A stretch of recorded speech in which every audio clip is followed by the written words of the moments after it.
Hello, and welcome to episode 2 of What's in My Inbox.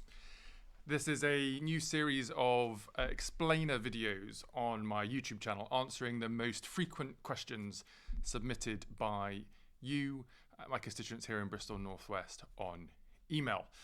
As I said in the first episode, that means that the questions I'm answering will be reflective of the interests of people who already email their local Member of Parliament. If that's not you, but you'd like me to answer your question, you should email me on darren.jones.mp@parliament.uk.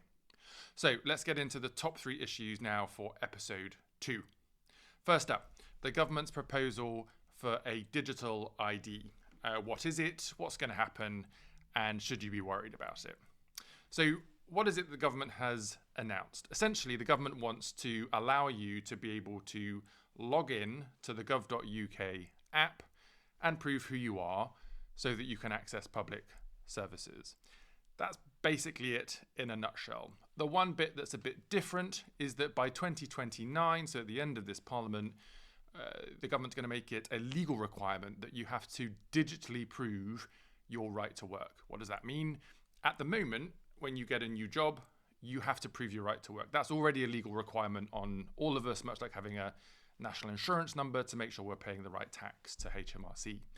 The legal obligation at the moment is on your employer to check, and they would normally ask you to bring in a passport or a driving license, a form of ID, and if you don't have those, to bring in some utility bills and other forms of identification.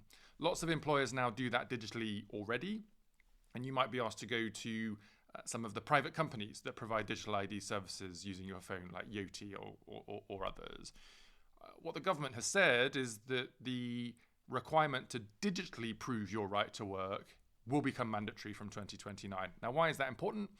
Because we have a bit of a problem in the UK on illegal work, and there's a lot of evidence to suggest that for people trying to come to the country illegally, this is one of the reasons why they try to come here, because it's a bit too easy to come here to work illegally and to make money in circumstances in which you're not allowed to do so. So we need a better system that allows us to check that employers are doing these legal requirements in terms of checking your legal right to work. That's easier with a digital system.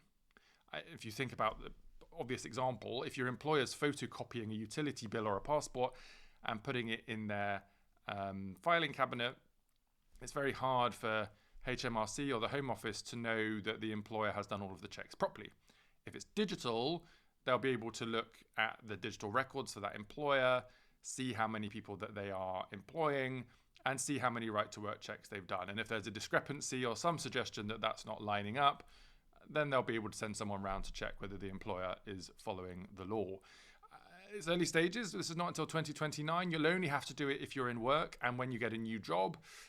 But my working assumption is that this isn't about sharing lots of information. It's just about proving who you are. So the employer will be able to just get a tick to say you have the legal right to work using this system, as opposed to you having to hand over documents with lots of photos and address details and maybe the details of your bill or your bank balance, for example. So this can be a privacy enhancing process for you, because you don't have to share all of that information. You can just prove who you are. All other services that might come through the gov.uk app in the future will be voluntary. You can use them if you want to, but if you'd rather not, that's entirely up to you. My hope is that public services will become much easier for you to use, much like your banking app or your shopping app or every other type of app you use, as opposed to having to get on the telephone, fill out paper forms, have to explain yourself over and over again to different parts of government, not knowing how long it's going to take for you to get an answer about whether you're entitled to some support or not, and knowing the information that you need to have at hand. You may already experience this using the NHS app, which is a good example of a government app that works really well. We just want to make sure that that works on the gov.uk app. These apps will always be separate because, of course, our health data is treated very specifically, separately, for other types of interactions with the government. And that's essentially the program that we're putting together. Now, I should say that in terms of what we're building, how we're building it, how we roll it out, what use cases you might onboard at what time, all of that is up for discussion. The government will be launching a consultation on this in January 2026. We'll be talking to people across the country over those few months, including people that already build these technologies.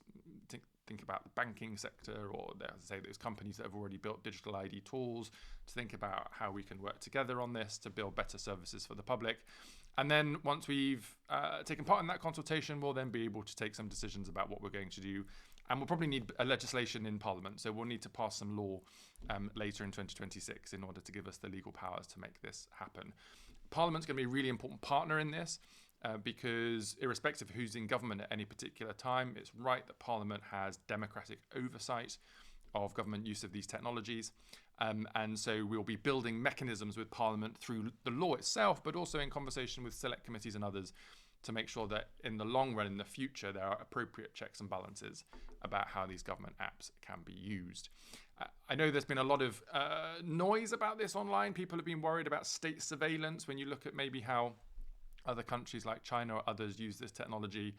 We are obviously a very different country. We are a democratic country that takes privacy, freedom, user control as a citizen here. This is your data very seriously.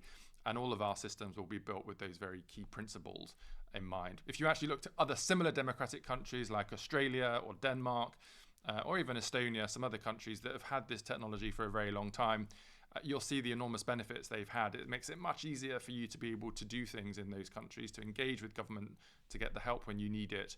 And we're basically behind the curve. We need to catch up with those countries around the world that show us the way to be able to do this in a really positive way.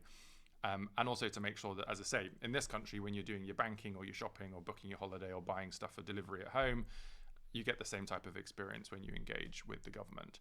But there'll be much more detail on this through 2026. There'll be plenty of opportunity for you to look at the detail, to give us feedback, to say what you like, what you don't like, as we start to take some decisions next year about how we build and roll out this system.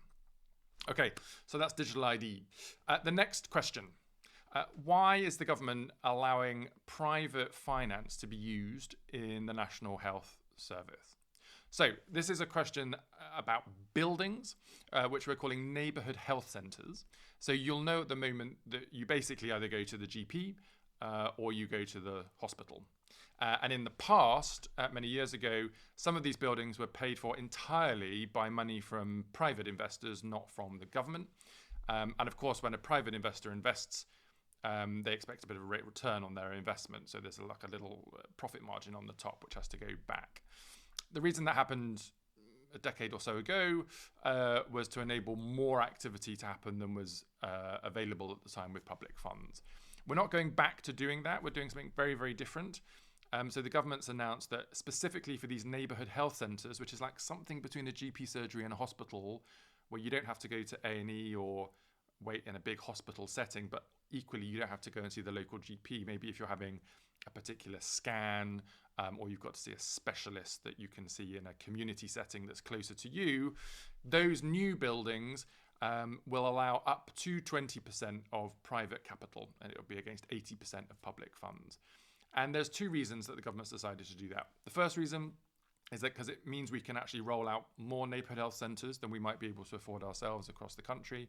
We're spending over £200 billion a year on the National Health Service at the moment, including a whole series of new hospitals, trying to fix up older hospitals, obviously a huge amount of investment in staff and facilities. And this just means we can go that a little bit further, a little bit faster to roll out these opportunities across the country.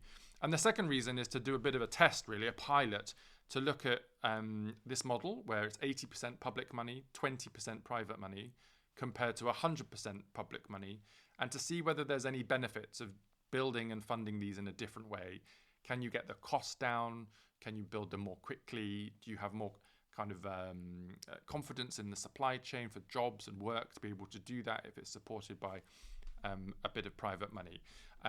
We don't know the answers to those questions yet, but we're going to give it a go with a couple of these and see how it works, and then be able to review that process once we've gotten through it. But I suppose the key point here is these are not 100% owned by private finance as assets. They will still belong to the National Health Service. It will only be up to 20% of private money, and we'll make sure that we're reviewing how that performs in the years ahead. Okay, question number 3. This is a question about Hong Kong British national overseas visas. And just to step back a bit from that for a moment, what does that mean? You will know, of course, that Hong Kong used to be a colony of the British Empire. In 1997, it was handed back to the Chinese government in mainland China with an agreement that Hong Kong would be treated in the way it was used to be treated under the English system: rule of law, freedom of speech, freedom of expression, freedom to organize in trade unions, to be politically engaged, and all those types of things. But the Chinese government has essentially not delivered that in recent years. And so a lot of Hong Kongers who were born British and have the right to come to the UK have been coming to the UK as opposed to staying in Hong Kong because of the changing circumstances in Hong Kong. So we have a particular route called a British National Overseas Visa, which allows Hong Kongers to come to the UK. Bristol has one of the highest numbers of Hong Kongers across the United Kingdom in terms of people coming on this visa route. And the reason this question has come up, other than the fact that there are lots of people with a personal interest in this question here in Bristol, is because of some broader changes or proposed changes to the visa and immigration system recently announced by the Home Secretary. One of those changes was what's called the qualifying period. Basically, how long do you have to be here on a visa before you have the right to stay here permanently? At the moment, that's 5 years. The proposal is to increase that to 10 years. But for British National Overseas Visas for Hong Kongers, that will remain at 5. It won't be going to the 10.